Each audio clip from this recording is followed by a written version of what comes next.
தமிழகத்தில் வரலாறுகள் வந்து சில வரலாறு தவறாக புனையப்பட்டிருக்கும். இதுக்குண்டான சாட்சிகள் இருந்தாலும் ஏற்றுக்கொள்ளப்படாது. பட் இருந்தாலும் ஒரு சில இடங்களில் சாட்சியங்கள் அது நீங்களால் உண்மைகள் வெளியே வரும் அப்படின்னு சொல்லக்கூடிய இடம் தான் நீலகிரி மாவட்டம் எருமாட்டம். இந்த மாவட்டத்தில் இருக்கக்கூடிய சிவன் கோயில் பார்த்தீங்கன்னா வந்து எப்படி எல்லாம் இந்த அதாவது துலுக்க படையெடுப்பு, முகமது படையெடுப்பு இந்த மாதிரி காலகட்டத்தில் கோயில்கள் எப்படி சிதைக்கப்பட்டதுக்கு உண்டான ஆதாரங்கள் உள்ளன.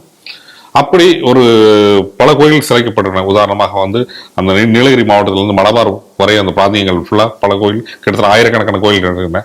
இந்த கோயிலெல்லாம் சிதைக்கப்பட்டது எல்லாமே வந்து இங்கே எல்லாருமே இது ஹீரோவா சொல்லக்கூடிய மைசூர் புலி அப்படின்னு சொல்லக்கூடிய ஹீரோவா சொல்றாங்களே, அந்த ஆள் தான் பண்ணார் திப்பு சுல்தான். இந்த திப்பு சுல்தான் பண்ணதுக்கு சாட்சியங்களுக்கு உண்டான இடங்களா இருக்கக்கூடிய இடம் வந்து எருமாட்டில் இருக்கக்கூடிய சிவன் கோயில். அங்கே போனாலே பல பேருக்கு தெரியும் அந்த அந்த வாழால் எத்தனை சிவாலயங்களை அவர் அளித்துள்ளார் அப்படின்னு சொல்லிட்டு இருக்கோம். அப்படி ஒரு சிவாலயங்கள் தான் அங்கே இருக்கு. அந்த சிவாலயம் பார்த்தீங்கன்னா கிட்டத்தட்ட ஒரு 1600 ஆண்டுகள் பழமையான சிவாலயம். அதாவது திப்பு சுல்தான் காலத்தில் இடிக்கப்பட்டு மீண்டும் அது புனரப்பட்டதாக ஒரு வரலாறு சொல்லப்படுகிறது. அப்படி இருக்க பொழுது கிட்டத்தட்ட ஒரு இந்த சிவன் கோயிலை சுற்றி 18 உப கோயில்கள் இருக்கின்றன, இதன் துணை கோயில்கள் இருக்கின்றன. மகா சிவராத்திரி ஆண்டு இந்த கோயில் இன்னும் மிகப்பெரிய விழாவாக கொண்டாடப்படும். சுற்று வட்டாரங்கள் கேரளா, தமிழ்நாடு எல்லாரும் சென்று ஒருங்கிணைந்து கொண்டாடக்கூடிய மிகப்பெரிய விழாவாக இருக்கும். அப்படி இருக்கும்போது 1962ஆம் ஆண்டு அந்த கோயிலை ஒட்டி இருக்கக்கூடிய சவத்தை இருக்கக்கூடிய காலி இடத்துல வந்து துலுக்கர்கள் ஒரு சடலத்தை புதைத்து வைக்கிறார்கள். இந்த புதைத்தன் காரணமாக வந்து அவருடைய பூஜைகள் தடைப்பட்ட காரணத்தால் கிட்டத்தட்ட நீதிமன்றத்தை நாட வேண்டியதா இருக்கு. கிட்டத்தட்ட ஒரு நீண்ட போராட்டம் நடைபெறுகிறது. கிட்டத்தட்ட 1984ஆம் ஆண்டு அந்த அந்த கோவிலுக்கு தான் அந்த நிலம் சொந்தம் அப்படின்னு சொல்லிட்டு தீர்ப்பு வருகிறது. அதன் பிறகு அப்பொழுது ஆட்சியாளர் இருந்த ஆட்சியாரை வந்து அதற்குடைய காலி இடத்தை வந்து சிவன் கோயிலுக்கு சொந்தமானது அப்படின்னு சொல்லிட்டு துலுக்கர்களுக்கு வேற ஒரு இடத்தை வந்து மாற்றி தருகிறோம் அப்படின்னு சொல்லிட்டு கொடுத்திருக்கிறார். அதன் பின்பு வந்து 2005ஆம் ஆண்டு இதே இடத்தை வந்து என்ன பண்ணிருக்காங்க, அந்த காலி இடத்த வந்து என்ன பண்றாங்கன்னா வந்து அப்போது கம்யூனிஸ்ட் கட்சி இருக்கக்கூடிய அச்சுதன் வந்து அந்த இடத்துல மீட்டிங் போடுறதுக்காக கேட்டிருக்காங்க. பட் ஆனால் வந்து கலெக்டரோட உத்தரவு ஆணையர் எல்லாமே இருக்கக்கூடிய விஷயம் என்னன்னா, அந்த இடம் சிவராத்திரிக்கு மட்டுமே பயன்படுத்தக்கூடிய இடமாக தான் இருக்கணும், அந்த மைதானத்தை வேற எதற்கும் பயன்படுத்தக்கூடாது அப்படின்னு இருக்காங்க. இதன் காரணமாக என்ன பண்ணுறாங்க, வருவாய்த்துறை அந்த இடத்த வந்து ஃபென்சிங் போட்டு லாக் பண்ணிட்டாங்க. அந்த இடத்த எப்படி எங்களுக்கு கொடுக்கலையே அப்படின்னு காரணத்துக்காக பின்னர் அவங்க மீண்டும் நீதிமன்றத்தை நாடி நீண்ட சட்ட போராட்டத்துக்கு அப்புறம் மீண்டும் அந்த ஃபென்சிங்கை உடச்சி திருப்பி மீண்டும் வந்து இது பண்ணியிருக்காங்க. இப்படி நீண்ட ஒரு போராட்டத்திற்கு உட்பட்டே அந்த சிவன் கோயிலில் வந்து இது பண்ணிருக்காங்க. அப்படி பாதுகாக்கப்படும் போது இப்போது இருக்கக்கூடிய இவர்கள் என்ன பண்ணிருக்காங்கன்னா, மக்கள் பிரதிநிதிகள் மற்றும் மாற்று மதத்தை சேர்ந்தவர்கள் அந்த சமத்துவ பொங்கல் வைக்கணும். சமத்துவ பொங்கல்ன்றது எப்படின்றது தெரியல. பட் சமத்துவ பொங்கல் வைக்கிறதுக்கு அந்த இடத்தை கேட்டார்கள், அவர்கள் வந்து கொடுக்கப்படல. அதனால என்ன பண்ணிருக்காங்க, அவங்க வந்து எப்படியாவது அந்த இடத்த கைப்பற்றணும்னு சொல்லி இந்திர நலத்துறை கட்டுப்பாட்டு கொண்டு வரதுக்கு முயற்சி பண்ணிருக்காங்க. இப்ப என்ன பண்ணிருக்காங்கன்னா, இந்திர நலத்துறை அந்த கோயில் எங்களுக்கு சொந்தம்னு சொல்லிட்டு அறிவிப்பு கடந்த 27ஆம் தேதி அறிவிப்பு வெளியிட்டிருக்காங்க. இதன் காரணமாக வந்து அங்க இருக்க மக்கள் வந்து மீண்டும் தங்களுடைய போராட்டத்தை ஆரம்பித்திருக்கிறார்கள். இந்த செய்தியை நீங்க எப்படி பாக்குறீங்க? இந்த எருமாடு கோவில் போராட்டம் என்பது இந்து முன்னணிக்கு கிடைத்த மிகப்பெரிய ஒரு வெற்றி. அந்த காலத்துல இதற்காக வந்து பல நாட்கள் போராட்டு பல பேர் இதற்காக போராடி இருக்கிறார்கள். போராடி இந்த கோவிலை வந்து மீட்டிருக்கிறார்கள். இந்த கோவிலை இப்ப மீட்டதுக்கு அப்புறம் இப்ப இந்த கோவிலை வந்து மீண்டும் வந்து HRNC கையில இதை நாங்க எடுக்க போகிறோம் அப்படின்னு சொல்லியிருக்காங்க. 27ஆம் தேதி வந்து ஈஓ வந்து அப்பாயிண்ட் பண்ணியாச்சு. 27ஆம் தேதி இதனுடைய கணக்கு வழக்குகள் எல்லாம் நீங்கள் ஒப்படைக்க வேண்டும் என்று கோவில் நிர்வாகத்திடம், அதாவது இப்ப கோவில் ஒரு கமிட்டி அமைத்து இந்த கோவிலை வந்து நிர்வகித்துக் கொண்டிருக்கிறார்கள். இந்த போராட்டம் அப்படிங்கறது நீங்க பாத்தீங்கன்னா ஏதோ சாதாரணமாக ஒரு போராட்டம் அப்படிங்கிற அளவில் நீங்க அதை வந்து எடுத்துக்கொள்ள முடியாது. நீங்க ஏற்கனவே சரியாக குறிப்பிட்டீங்க, திப்பு சுல்தானால் அழிக்கப்பட்ட ஆயிரக்கணக்கான கோவில்கள்ல, சிதைக்கப்பட்ட கோவில்கள்ல இந்த கோவிலும் ஒரு கோவில். இந்த கோவிலுக்கு நான் நேரில் சென்று இந்த கோவிலை நான் வந்து பார்த்திருந்தேன். அப்ப அதனுடைய அவன் திப்பு சுல்தானால் அழிக்கப்பட்டது எப்படியெல்லாம் அழிக்கப்பட்டிருக்கிறது என்பதையும் பார்க்க முடிஞ்சது. அதை ஒட்டி நீங்க ஏற்கனவே நீங்க சொன்ன மாதிரி 18 கோவில்களும் அங்க வந்து அங்கொன்னு இங்கொன்னுமாக பல இடங்கள்ல புதர்கள்ல வந்து அந்த கோவில்கள் இன்னைக்கும் மறைஞ்சு கோவில்கள் எல்லாம் இல்லாம வெறும் அந்த பானம் சிவலிங்கம் மட்டும் இருக்கக்கூடிய காட்சிகள் எல்லாம் கூட நாங்க போய் பார்த்திருந்தோம். அப்ப அப்படிப்பட்ட ஒரு கோவிலை வந்து அப்படி இவ்வளோ 1600 ஆண்டுகள் பழமையான ஒரு கோவிலை வந்து விட்டு கொடுக்க கூடாது. பூஜைகள் நன்றாக நடந்து கொண்டு புனரமைத்து அந்த கோவிலை வழிபட்டு கொண்டிருந்த பொழுது வேண்டும் என்றே அந்த இப்பயும் போய் பார்க்கலாம் நீங்க, அந்த கோவிலை ஒட்டியே வந்து அந்த மசூதி, அந்த மயானம் அப்படிங்கிறது துலுக்கர்களுக்காக கொடுக்கப்பட்டிருக்கும். 1982 வேண்டுமென்றே அந்த கோவில் வளாகத்தை கோவிலை ஒட்டியே வந்து அந்த இதை வந்து புதைக்கிறாங்க, சடலத்தை வந்து புதைக்கிறாங்க.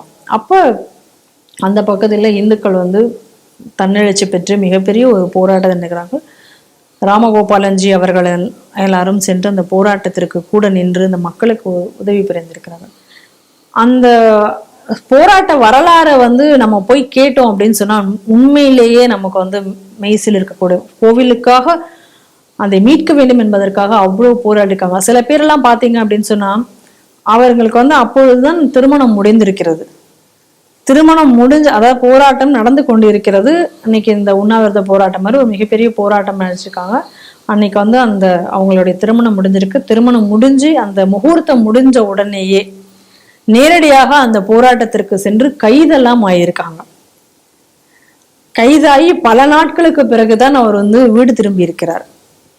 இந்த மாதிரியாக கூட அந்த போராட்டத்துல நீங்க போய் பார்த்தீங்கன்னா பல பேர் அங்க இருக்கிறதே நம்மளால பார்க்க முடியும். அப்படி மீட்கப்பட்ட கோவில் அது. அப்ப அந்த அந்த மாதிரியாக அவ்வளோ இப்போ துலுக்கம் வந்து இந்த ஒரு பணத்தை அந்த இடத்துல புதைச்சி அந்த கோவிலை நீ ஆக்கிரமிச்ச பொழுது ஹெச்ஆர்என்சி ஏன் வந்து கேட்கல? அப்ப ஹெச்ஆர்என்சி வந்து போராடி இருக்கலாமே, கோவிலை எப்படி யாரோ ஒரு ஆள் வந்து ஆக்கிரமிக்க முடியும்னு கேட்டிருக்கலாமே. அப்ப எங்க போச்சு இந்த ஹெச்ஆர்என்சி? அப்ப இந்த ஹெச்ஆர்என்சி வரல. அப்ப இந்துக்கள் தான் போராடி வெற்றி பெற்றார்கள் அந்த கோவில்ல. அப்ப இப்ப மட்டும் எதுக்கு ஹெச்ஆர்என்சி வந்து இங்க உரிமை கோருகிறது? அப்ப இன்னொரு விஷயத்த நம்ம இந்த இடத்துல நல்லா நம்ம பார்க்கணும். இதுக்கு அடுத்ததாக கம்யூனிஸ்ட் என்ன ஒரு விஷயம்னா, கோவில் இருக்கு, கோவிலை ஒட்டு ஒரு மிகப்பெரிய ஒரு மைதானம் இருக்கிறது. அந்த மைதானத்துல சிவராத்திரி விழா நடத்துவதற்கு அனுமதி கொடுத்திருக்கிறார்கள்.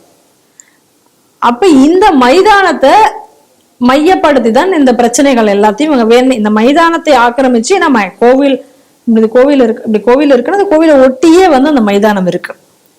அப்ப அந்த மைதானத்தை ஆக்கிரமிச்சிட்டோம்னா இந்த கோவிலை வந்து ஆக்கிரமித்துடணும். அப்ப இந்த கோவிலை வைத்துத்தான் அங்க அத்தனை இந்துக்கள் வந்து அங்க குழுமுகிறார்கள். நீங்க சொன்ன மாதிரி சிவராத்திரிக்கு பாத்தீங்கன்னா மிகப்பெரிய விழாவாக அந்த சிவராத்திரி அங்க கொண்டாடப்படுகிறது. தமிழகத்துல இருந்தும் கேரளாவில இருந்தும் பல பேரை வந்து அங்க கூடுவார்கள். கிட்டத்தட்ட 10,000 பேருக்கு மேல அங்க வருவாங்க. மிகப்பெரிய அந்த மைதானம் இருக்கு. அதை தடுக்க வேண்டும் என்கூடிய ஒரே நோக்கில தான் இன்னைக்கு எல்லாருமே செயல்பட்டு இருக்காங்க. ஏற்கனவே இந்த சதி செயலை கம்யூனிஸ்ட் செய்து வந்துட்டு இருந்தது. இப்ப அந்த கம்யூனிஸ்ட் செய்து வந்தது அன்னைக்கு இருந்த அந்த கலெக்டர் சுப்ரியா சாஹூ அவர்களுடைய உத்தரவின் பேரில் அது வந்து அன்னைக்கு அவங்களுடைய உத்தரவை வைத்துக்கொண்டு அதை வந்து அவர்கள் அன்னைக்கு காப்பாற்றி விட்டார்கள்.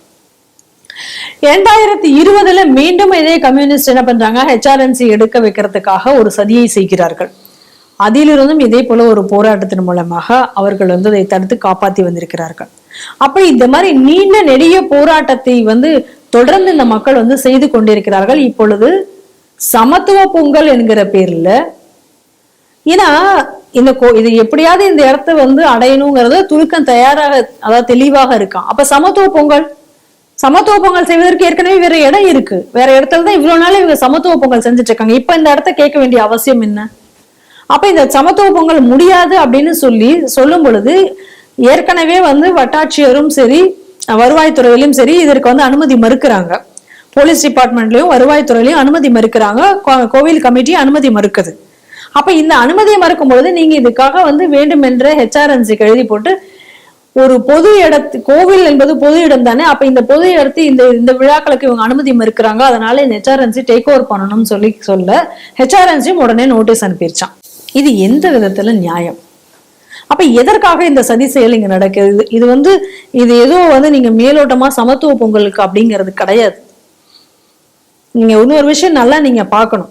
இன்னைக்கு நீலகிரி பகுதி அப்படிங்கிறது குறிப்பாக இந்த கூடலூர் இந்த பகுதியில தான், இந்த கூடலூர் பகுதியில தான் இதெல்லாம் வருது. அப்ப இந்த கூடலூர் பகுதியெல்லாம் இன்னைக்கு நீங்க பார்க்கும் பொழுது இன்னைக்கு அதனுடைய குடியேற்றம் என்பது அதிகரித்து வருகிறது. நம்ம நல்லா குறிப்பாக நீலகிரி மாவட்டத்தை நீங்க பார்த்தீங்கன்னா சிறுபான்மையினருடைய ஜனத்தொகை என்பது அதிகரித்து கொண்டே வருகிறத பார்க்கலாம். ஏற்கனவே 2011 எடுக்கப்பட்ட அந்த மக்கள் தொகை கணக்கெடுப்பின் படி நீங்க பார்த்தாலும் கூட நீலகிரி மாவட்டத்தினுடைய தசாப்த வளர்ச்சி விகிதம் அப்படிங்கிறது வந்து -3%. ஆனா இந்துக்களுடைய ஜனத்தொகை வளர்ச்சதும் -5%. மொத்த தேசிய சராசரி வளர்ச்சியே 3ன்னா அதுக்கும் கீழே போயிடுச்சு இந்துக்களோடது. ஆனா துலுக்கனோடது மட்டும் நீங்க பாத்தீங்கன்னா +10. அப்ப எந்த மாதிரியான வளர்ச்சின்னு நீங்க பாருங்க. அப்ப ஒரு திட்டமிட்ட ஒரு சதியாக இதை பார்க்க வேண்டுமா வேண்டாமா? இத்தனை வருடங்கள் போராடி அந்த கோவிலை தக்க வைத்துக் கொண்டு, கோவிலை அவ்வளவு கிளீனா பராமரித்துக் கொண்டு, ஒரு விஷயங்களையும் தெளிவாக அழகாக செய்து கொண்டிருக்கிறார்கள். அப்படிப்பட்டிருக்கிற கோவிலை நீங்க எதுக்காக நீங்க போய் எடுக்கணும்? அன்னைக்கு போராட்டம் பிரச்சனைகள் வரும்போது எங்க போயிருந்தாங்க இந்த HRNC? அப்ப இன்னைக்கு வேண்டும் என்று இதை செய்கிறார்கள் அப்படின்னா இந்த துலுக்கர்களுக்கு ஆதரவாக இன்னைக்கு அறநிலைத்துறை செல்கிறதா? இதுதான் கேள்வி. நம்ம இன்னைக்கு பார்த்துட்டு இருக்கோம் திருப்பரங்குன்றத்துல என்ன நடந்துட்டு இருக்கு அப்படின்னு பாக்குறோம். ஏற்கனவே வடபழனியில இதே போல ஒரு பாதை சம்பந்தமாக வந்தபோது இந்த அறநிலைத்துறை யாருக்கு ஆதரவாக இருந்தது அப்படிங்கிறதையும் நம்ம பாக்குறோம். அப்ப திட்டமிட்டு இதை இந்த கோவிலை ஆக்கிரமித்து இந்த கோவிலை இந்துக்களிடமிருந்து பிடுங்கி ஒரு மதமாற்ற ஏஜென்ட்டுகளுக்கு இவர்கள் துணையாக இன்னைக்கு HRNC செய்து போய் கொண்டிருக்கிறது என்பது தெளிவாக தெரிகிறது. ஆனால் இந்த கோவில் நிர்வாக கமிட்டி அவர்கள் மிகவும் தெளிவாக இருக்காங்க. அவங்க கிட்டயும் இதை பத்தி பேசும் பொழுது திரு சுந்தரம் அவர்கள் சொன்னது என்னன்னா, எப்படியாவது இதற்கு எதிராக சட்ட போராட்டம் நடத்தி கோவிலை நாங்கள் மீட்போம் அப்படின்னு சொல்லியிருக்காங்க. இப்ப இதற்கு இந்த செய்தி வந்த உடனேயே அந்த பகுதியில் இருந்த மக்கள் அனைவரும் சேர்ந்து ஒரு மிகப்பெரிய ஒரு கூட்டத்தை திரட்டி இதற்கு தங்களுடைய எதிர்ப்புகளை தெரிவித்திருக்கிறதை நாம் பார்க்கிறோம்.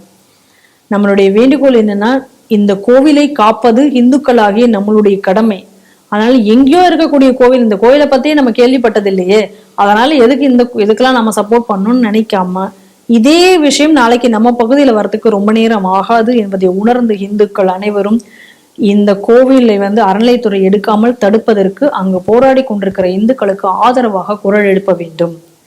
அதே போல அங்க இருக்கக்கூடிய இந்துக்கள் இந்த இந்து அமைப்புகளுடைய போராட்டத்திற்கு தங்களுடைய பெரு ஆதரவு, ஏற்கனவே எப்படி இந்த கோவிலை நீங்கள் காப்பாற்றி கொண்டிருந்தீர்களோ அதே போல இந்த போராட்டத்திற்கும் ஆதரவு தந்து HRNC-னுடைய இந்த HRNC-யை வைத்து மற்றவர்கள் செய்யக்கூடிய சதி செயலை முறியடிக்க வேண்டும் என்று கேட்டுக்கொள்கிறேன்.